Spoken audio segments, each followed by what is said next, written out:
Всем привет! Давайте же узнаем, что было самым сложным за сегодняшний день у наших техников.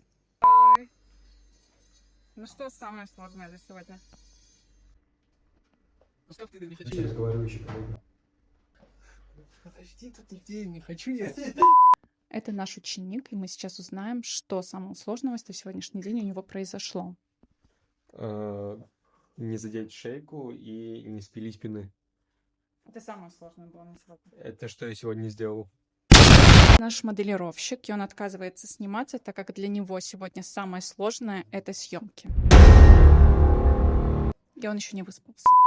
А сейчас мы узнаем у нашего оператора катка, что было у него самое сложное за сегодняшний день. Самое сложное было успеть выпилить все коронки. А ты успел? Естественно, успел. Сейчас узнаем у старшего техника. Проконтролировать, чтобы оператор успел все выпилить. Он успел? Естественно, успел.